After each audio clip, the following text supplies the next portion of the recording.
It started with the smallest change, a whisper in the rhythm of life. Emily had been my rock for 8 years, the mother of our 6-year-old daughter, Ava, and the woman I thought I knew better than anyone. We were the picture of stability, living in a quiet suburb outside of Chicago. She worked as a marketing manager for a tech company, while I ran my own small construction business. Life was far from glamorous, but it was solid. Lately, though, there had been cracks. The way she lingered on her phone, the excuses about late meetings, the distant smile that didn't quite reach her eyes anymore. It was subtle, but unmistakable. I told myself I was imagining things. I wanted to believe that Emily was just stressed, that work was taking a toll on her. But deep down, a seed of doubt had been planted, and it was growing. The moment that broke me came on an ordinary Tuesday evening. I had come home early, excited to surprise Emily with her favorite takeout. I wanted to rekindle whatever spark seemed to be flickering out. As I walked up the driveway, I saw a familiar car, a black sedan that belonged to Kevin, one of my closest friends and Emily's colleague. Kevin had been over to our house countless times. He was charming, witty, and the life of every barbecue we hosted. But seeing his car there, parked so casually in my driveway, sent a chill through me. I stood frozen, staring at the vehicle as if it might somehow explain itself. I told myself it was nothing. Maybe he had stopped by to drop something off. But when I stepped inside, the silence was deafening. The air felt heavy, charged with something unspoken. I could hear faint laughter coming from the living room, a sound that should have comforted me, but instead made my stomach churn. There they were, sitting too close on the couch, heads bent together as if sharing some private joke. Emily noticed me first, her smile faltering. Kevin leaned back, casual as ever, flashing me that easy grin of his. Ma, Emily and I were just going over some work stuff. Work stuff? At 8 p.m., on my couch, with wine glasses on the coffee table, and Ava conveniently at a sleepover? My gut twisted, but I played it cool. I nodded, forced a smile, and set the food down on the kitchen counter. Didn't know you were coming by, Kevin, I said, my voice steady despite the storm brewing inside me. Last minute, he replied, standing and brushing his pants as if to leave. I should get going anyway. Thanks for the help. He patted her shoulder, too casually, too familiarly, and I watched him walk out the door without another word. As the door clicked shut, Emily turned to me with a nervous laugh. You could have told me you were coming home early. I would have cleaned up a bit. Her deflection stung. I wanted to confront her, to demand answers, but something held me back. Instead, I nodded and muttered something about traffic. That night, as she climbed into bed beside me, her back turned, I stared at the ceiling, trying to untangle the knot of emotions inside me. Was I being paranoid? Or was this the beginning of something I wasn't ready to face? I needed answers, and I knew I wasn't going to get them by asking. Not yet. The next morning, I woke up to the sound of Emily bustling around in the kitchen. She was humming, her voice light, as if the unease from the night before hadn't touched her. It was infuriating. I stood in the doorway, watching her pour Ava's cereal with the ease of a woman whose life was perfectly intact. Morning, babe, she said brightly when she noticed me. Coffee's brewing. Want some? Her casual tone made my skin crawl, but I forced a smile. Sure, thanks. She handed me a mug and kissed me lightly on the cheek, her lips brushing against my skin like an afterthought. It felt hollow. I sipped the coffee, my mind racing. The image of Kevin's car in the driveway, the way they'd been sitting so close, replayed in my head like a bad movie. I couldn't shake the feeling that I was the fool in the audience, watching everyone else laugh at my expense. I decided to test the waters. So, Kevin comes over a lot now? I asked, keeping my tone casual. Emily didn't miss a beat. Not really. He just needed help with a project. You know how he is, always procrastinating. Procrastinating? Kevin was meticulous to the point of obsession. I knew him well enough to call her bluff, but I didn't. Instead, I nodded and let the lie linger in the air between us. I could feel it growing, taking up space in the room. Over the next week, I paid closer attention. I started noticing things I hadn't before. The way she always angled her phone away from me, the new lingerie tags I found in the laundry, the sudden increase in work trips. She even started going to the gym more often, a habit she'd abandoned years ago. On the surface, they were small things easy to brush off. But together, they painted a picture I couldn't ignore. I needed proof. Cold, irrefutable evidence. If I was going to accuse my wife, I couldn't leave room for her to wriggle out of it. I started by checking her phone, but it was locked with a code I didn't know. That was new. Emily had never been one for secrets, or so I thought. The opportunity came one night when she left her phone charging in the living room. She was in the shower, singing to herself, and I couldn't resist. My heart pounded as I picked up the device and tried to guess the code. Her birthday? No. Ava's birthday? Still no. I tried combinations of important dates, names, anything I could think of, but nothing worked. I was locked out. I put the phone back exactly as I'd found it and sat on the couch, seething. The more I thought about it, the angrier I got. Why did she need a passcode now? What was she hiding? It was time to take a different approach. The next day, I went online and ordered a small camera disguised as a phone charger. It would record everything that happened in the living room. I also bought a GPS tracker for her car, something small enough to go unnoticed.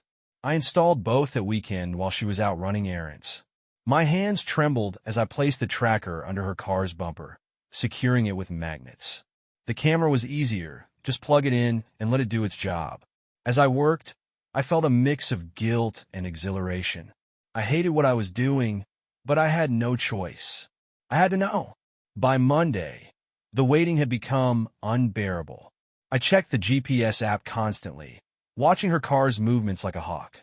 At first, there was nothing unusual. Trips to the grocery store, the office, Ava's school. But on Wednesday evening, something changed. Emily told me she was going to a late meeting with her team, but her car didn't head to her office. Instead, it stopped at a motel on the edge of town. My stomach dropped as I stared at the blinking dot on the map, unable to look away. I sat in the car outside the motel for hours, watching the entrance. I saw her step out, dressed to the nines, her heels clicking on the pavement as she walked inside. I saw Kevin arrive 10 minutes later, his smug face illuminated by the headlights of his car. My hands clenched the steering wheel so tightly that my knuckles turned white. I wanted to storm inside, to confront them, to demand answers. But I didn't. Not yet. Instead, I drove home, my mind racing with plans. If this was war, I wasn't going to fight it blind. I was going to end this on my terms. And Emily? She wouldn't see it coming. I didn't sleep that night. I lay in bed, staring at the ceiling, listening to Emily's soft breathing as she slept beside me.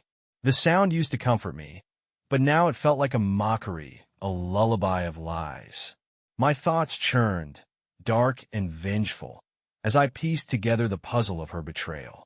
The next morning, Emily was her usual cheerful self, humming to herself as she prepared breakfast. "Big day at work today," she said casually. "Might be late again." I grunted in response, barely able to look at her. My mind was already working out my next move. The camera I'd installed in the living room had recorded everything from the night before, and I couldn't wait to review the footage. As soon as she left for work, I retrieved the hidden camera and plugged it into my laptop. My heart raced as I clicked through the files, each time-stamped and ready to unravel the truth. At first, the videos were mundane. Emily scrolling through her phone, sipping wine, watching TV. But then came the clip I'd been waiting for. She was on the couch, her legs tucked under her, holding her phone to her ear. Her voice was low, soft, intimate. "I can't wait to see you," she said, a playful smile on her lips. "Last night was incredible. I'll try to leave early this time." I paused the video, my jaw tightening. It was all there, in her tone, her expression, the way she glanced over her shoulder as if she could feel my ghost watching her. The next clip was even worse. She was pacing the living room, her phone pressed to her ear again. "He's been so distracted lately," she said, laughing softly.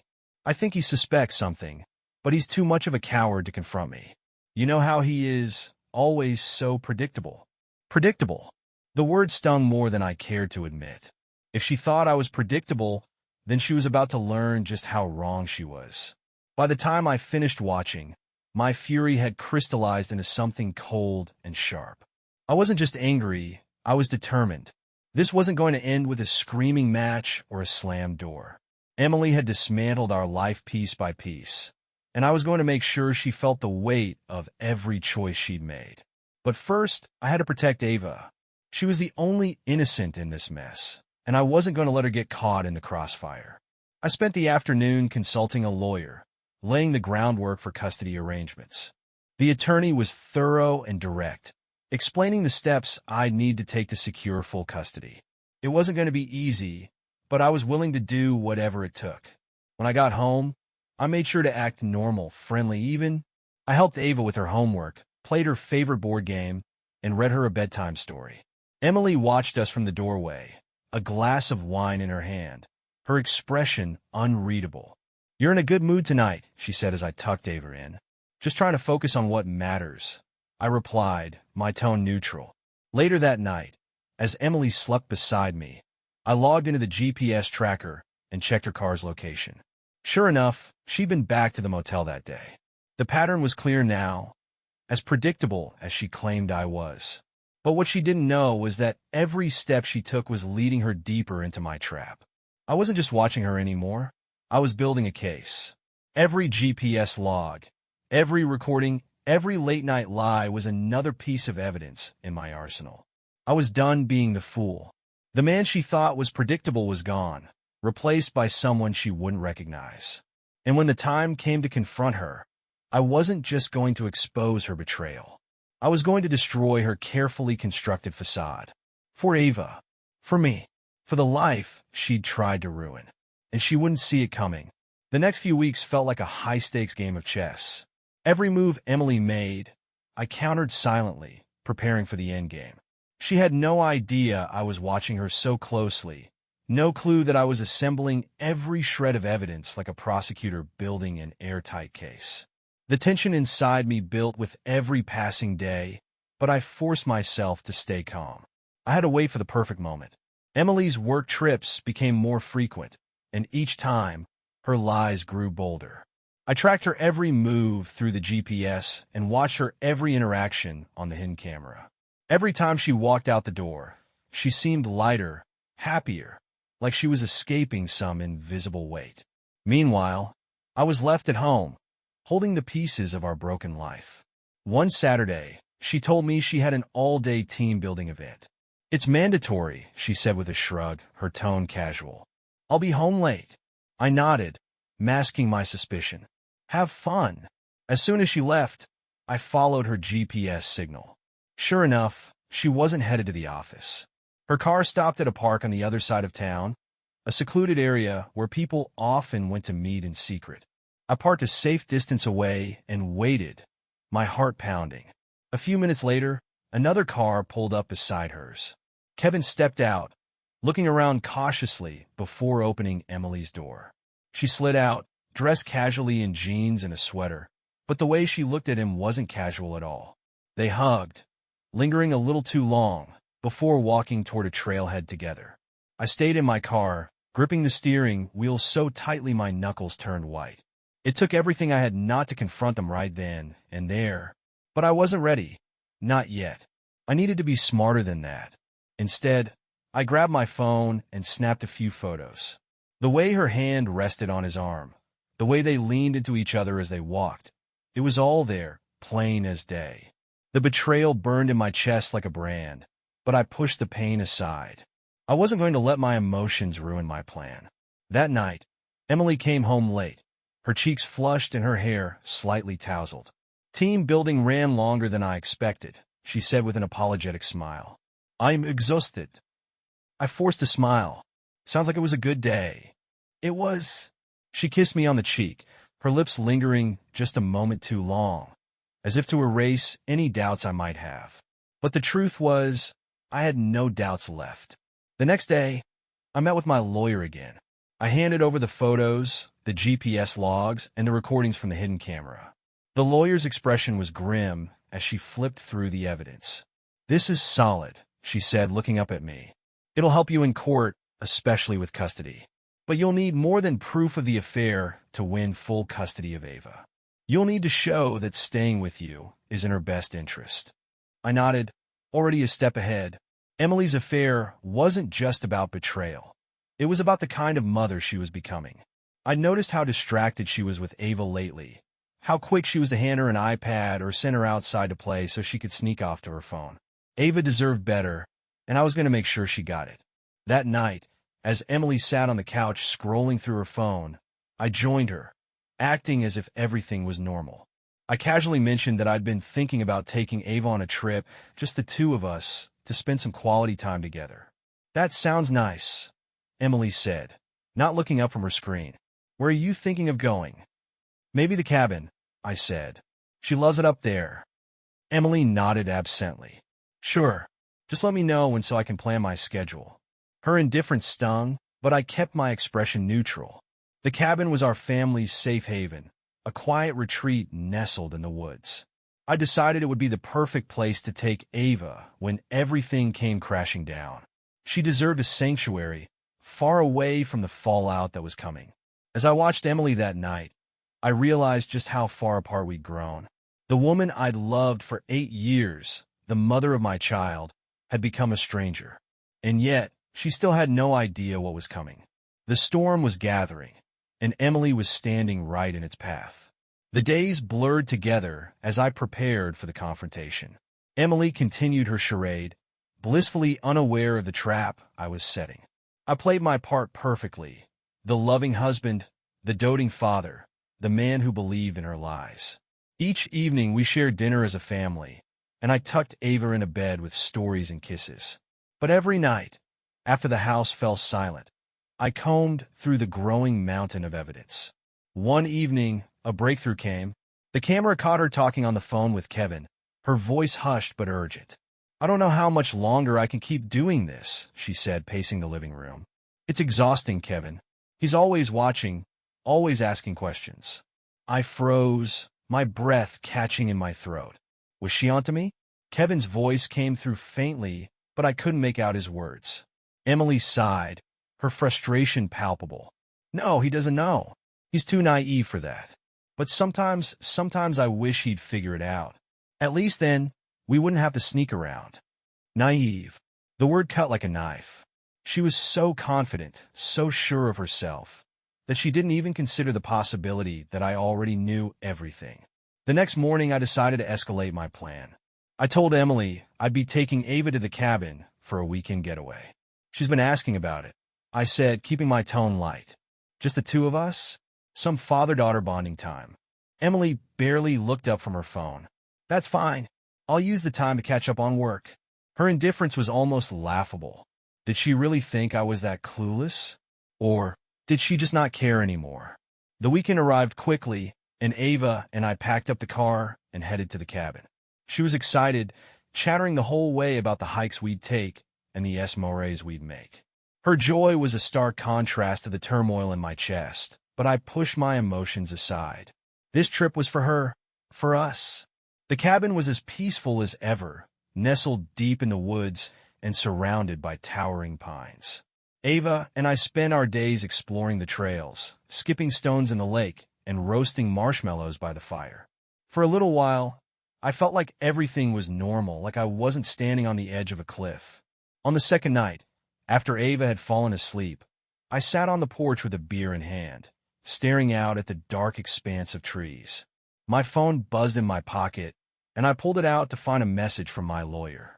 The custody petition is ready to file. Just say the word. I stared at the message for a long time, my thumb hovering over the screen. Once I sent the go-ahead, there would be no turning back. But this wasn't just about me.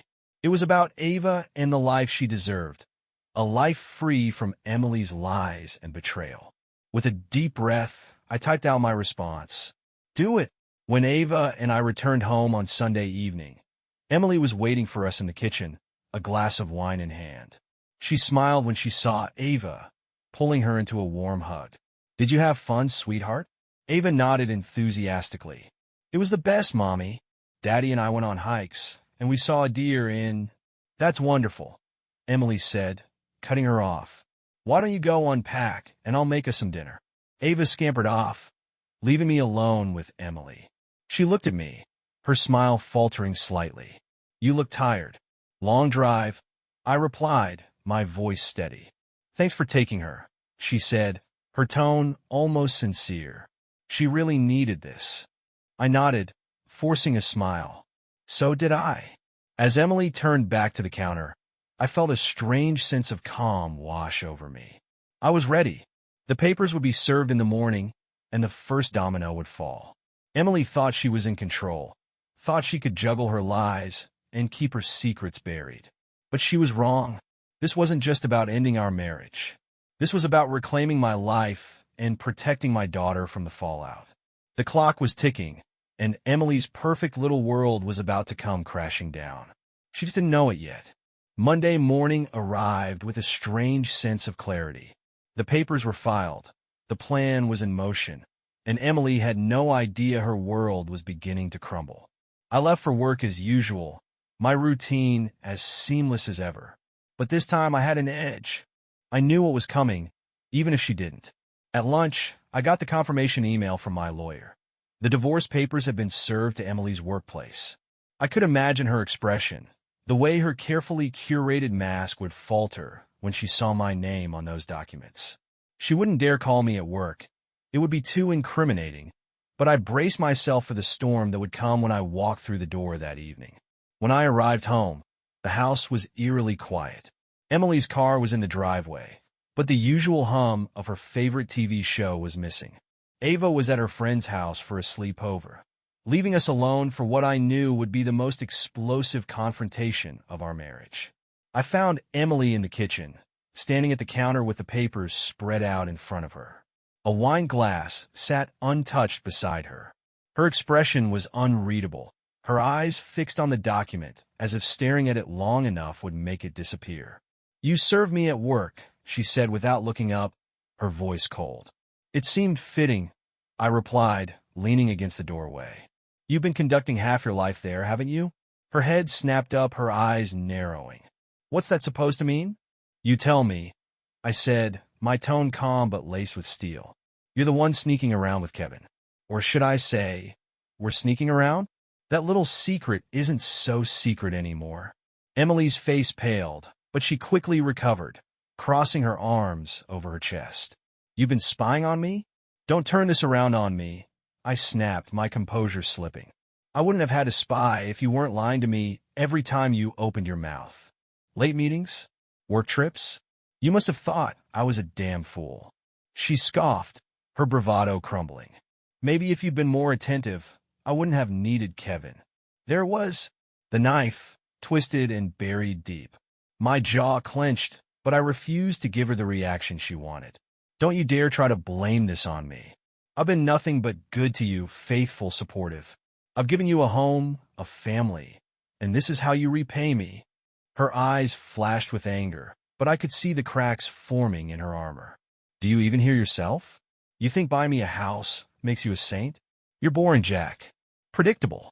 Kevin made me feel alive. Alive. I repeated, laughing bitterly. Do you even realize what you've done? You've destroyed everything. Our marriage, our family, Ava's stability. Did you think she wouldn't be affected by this?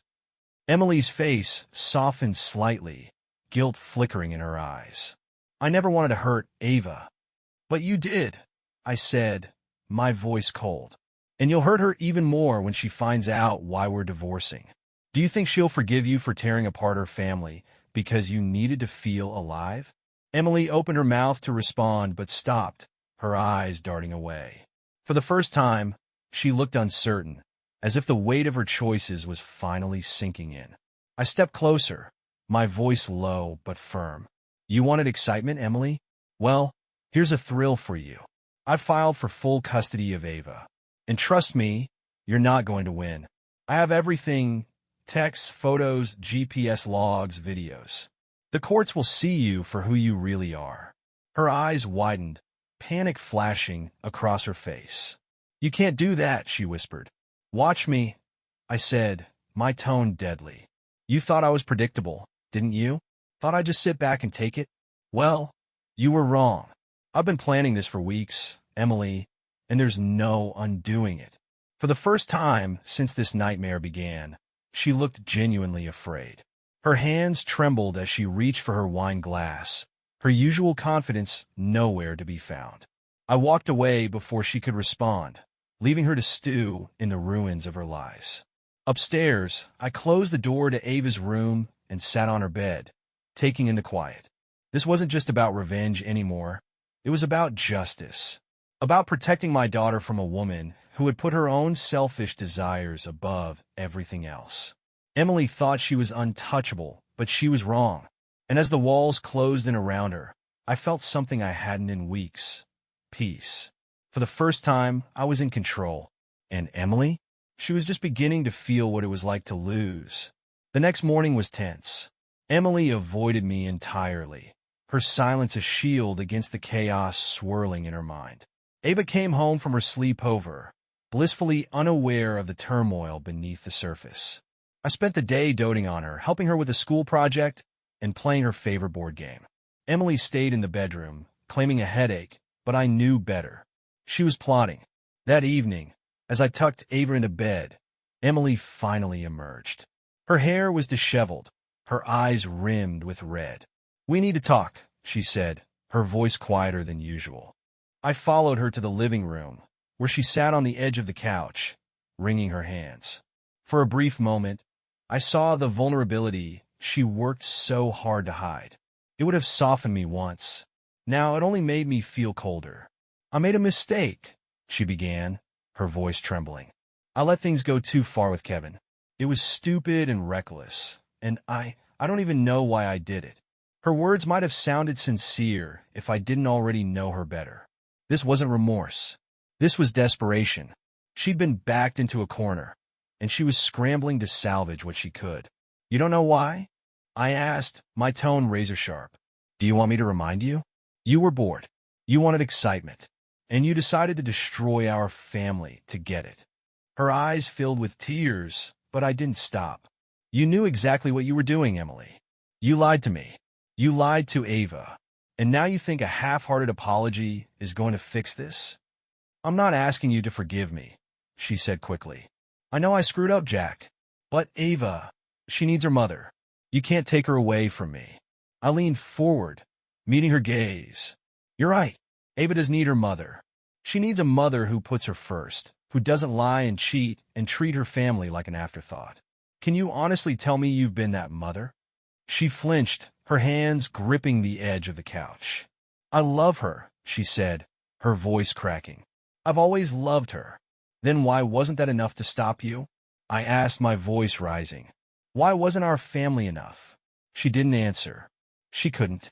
The silence between us was deafening, filled with everything she wasn't willing to say. The next few days were a blur of tension and half-hearted attempts at normalcy. Emily tried to act as if things hadn't changed, but Ava could sense the shift. She asked me why Mommy was so quiet, why we weren't eating dinner together like we usually did. I told her Mommy was tired, that she needed some rest, and prayed she wouldn't see through my thin excuse. Emily, meanwhile, grew more erratic. She stopped leaving the house, except for work, and I caught her on the phone late at night, her voice hushed but urgent. She thought I didn't notice, but I'd been watching her for weeks. Her every move was predictable now, a pattern I'd learned to anticipate. And then, one evening, I found her in the kitchen, staring at her phone with an expression of pure dread. She didn't notice me at first, too consumed by whatever was on the screen. But when I stepped closer, she quickly locked the phone and shoved it into her pocket. "What's going on, Emily?" I asked, my voice calm but firm. "Nothing," she said, avoiding my gaze. "Just work stuff."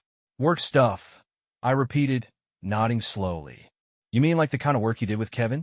Her face crumpled, the mask slipping completely. "It's over, Jack," she said, her voice cracking. "I told him it's done. I swear." I tilted my head, studying her. "And I'm supposed to believe that? After everything you've lied about?" Her shoulders sagged, and for the first time, she looked truly defeated. "I don't know what you want from me," she said quietly. "I want the truth," I replied. "For once in your life, just tell me the truth." Emily hesitated, her eyes darting toward the doorway, as if considering an escape. But there was nowhere to run. Finally, she sighed, the sound heavy with resignation. Kevin wasn't the first, she admitted, her voice barely above a whisper. The words hit me like a freight train. My mind reeled, struggling to process what she just said. How many? I demanded, my voice cold. She shook her head, tears streaming down her face. It doesn't matter. None of it matters anymore. I've ruined everything. You're damn right you have, I said, my voice trembling with rage. But you're not going to ruin Ava's life too. I won't let you. Emily crumbled, sobbing into her hands, but I felt no sympathy. This wasn't the woman I'd married. This wasn't the mother of my child. This was someone I didn't recognize, someone I didn't want in my life anymore. I walked away, leaving her to her tears. The mask had fallen, and there was no putting it back on. Emily had lost everything, and she had no one to blame but herself. The next morning, Emily was gone before I woke up. Her absence didn't surprise me. She'd been retreating more and more, trying to find some corner of her unraveling world to hide in. But there was no hiding from this, no undoing the damage she'd caused. While Ava was at school, I decided it was time to finalize the next phase of my plan. I contacted my lawyer, confirming that all the necessary steps were in place for the custody hearing. With the evidence I had, Emily didn't stand a chance. But there was one more move I needed to make, one that would ensure she couldn't retaliate. I spent the day gathering the remaining pieces of my life with Emily. Photos, shared documents, gifts, everything that tied us together.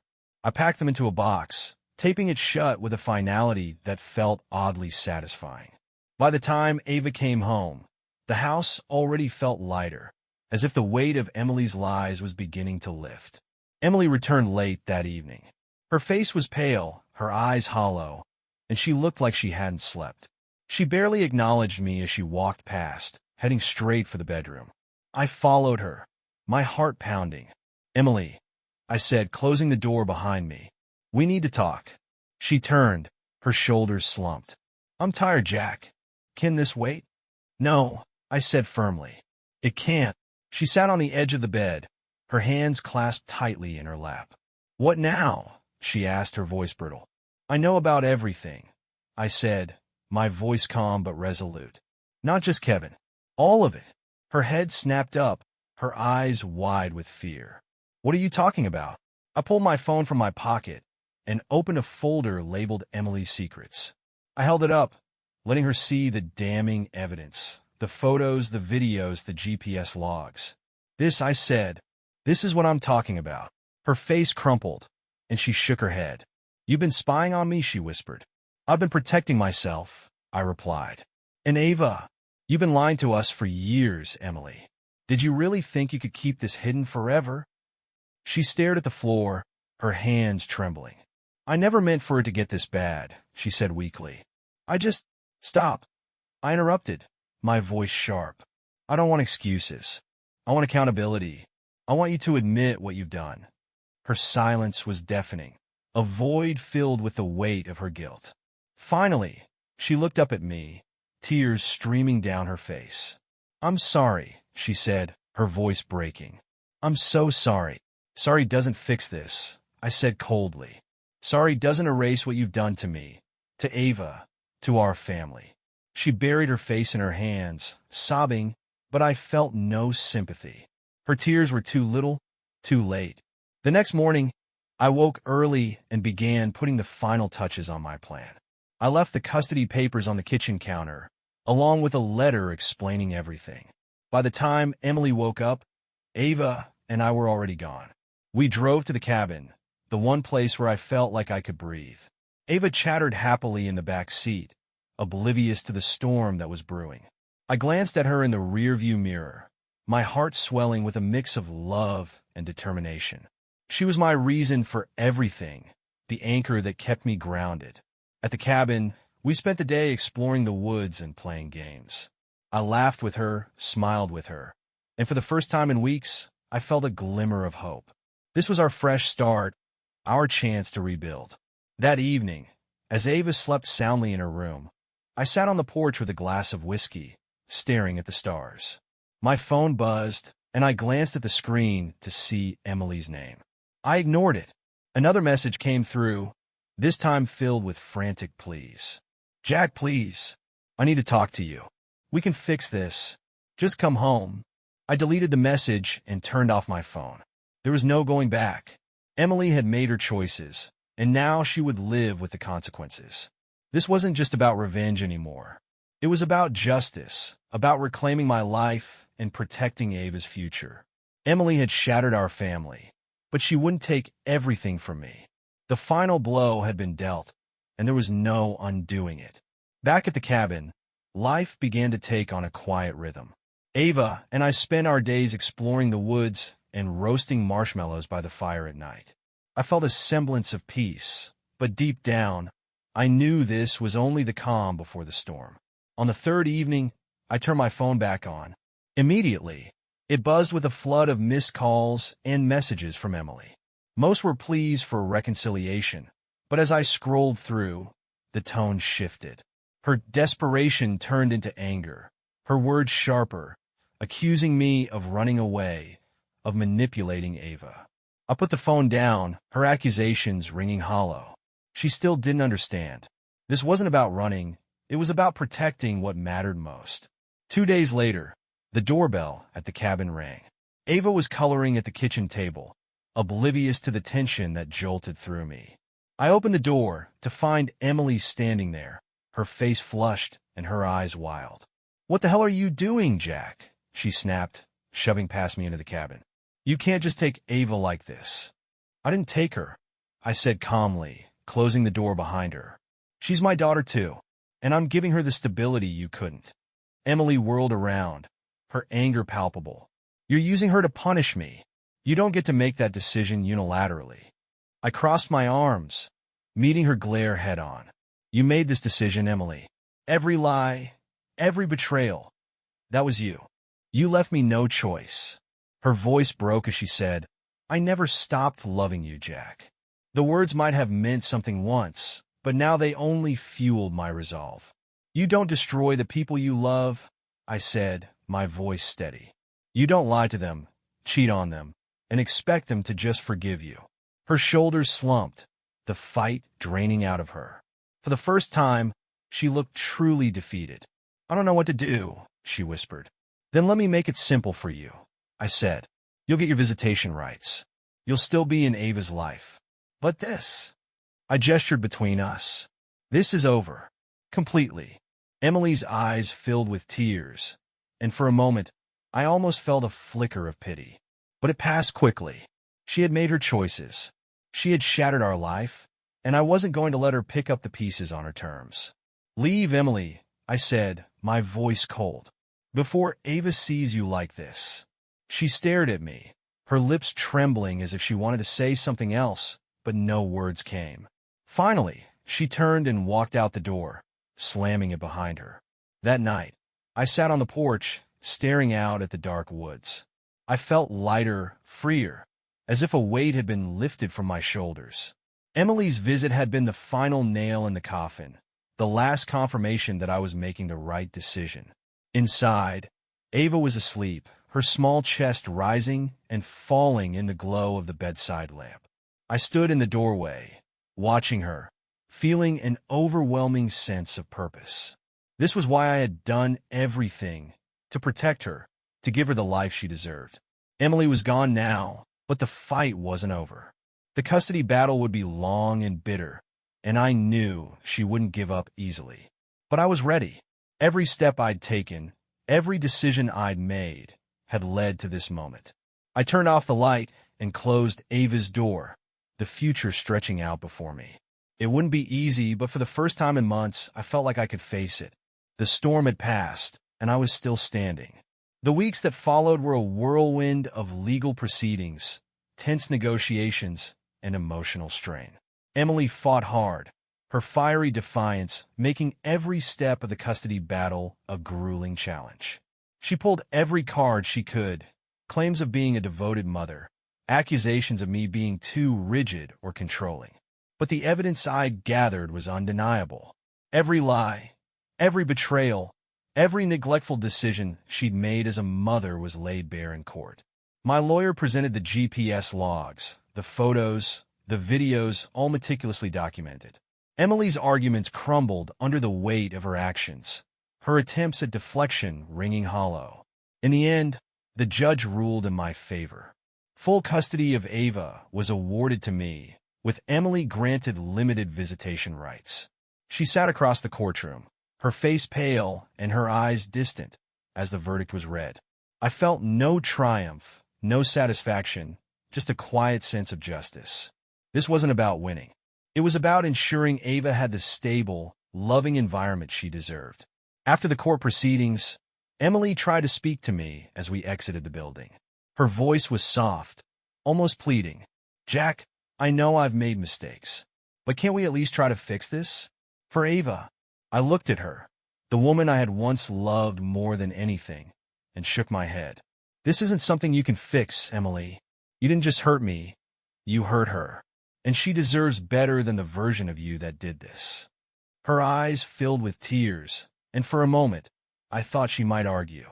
But she simply nodded and walked away, her figure shrinking into the crowd. Life after the divorce was quieter, simpler. Ava and I moved to a new house closer to her school, leaving the memories of our old life behind. The cabin remained our retreat, a place where we could escape and just be together without the weight of the world pressing down on us. Ava adjusted quickly, her resilience astounding me. She asked about her mother sometimes, and I answered as honestly and gently as I could. Emily's visits were infrequent at first, strained and awkward. But over time, they settled into a rhythm, and I saw glimpses of the mother Ava deserved, a woman trying, however belatedly, to piece herself back together. As for me, I focused on rebuilding. My construction business thrived, and I found joy in the small, steady victories of daily life. The laughter of my daughter, the satisfaction of a job well done, the quiet evenings spent reading by the fire. All of it felt like a balm for the wounds Emily had left behind. One evening, months after the dust had settled, Ava and I sat on the porch of the cabin, watching the sun dip below the trees. She leaned against me, her head resting on my shoulder. "Daddy," she said softly, "are you happy?" Her question caught me off guard, but I smiled and kissed the top of her head. "I am, sweetheart, because I have you." She smiled, her small hand slipping into mine. "I love you, Daddy. I love you too, Ava," I said, my voice thick with emotion. "Always." As the stars began to dot the sky, I felt a sense of peace I hadn't known in a long time. The betrayal, the pain, the anger, it would always be a part of my story, but it didn't define me anymore. I had rebuilt my life, brick by brick, and in the process, I had found something unshakable, a love for my daughter that nothing could break. The storm had passed, leaving scars but also clarity. And in the quiet of that evening, with Ava by my side, I knew we were finally free to start anew. So, what do you think about my story? Drop a comment with your thoughts on my decision and how you would have handled it.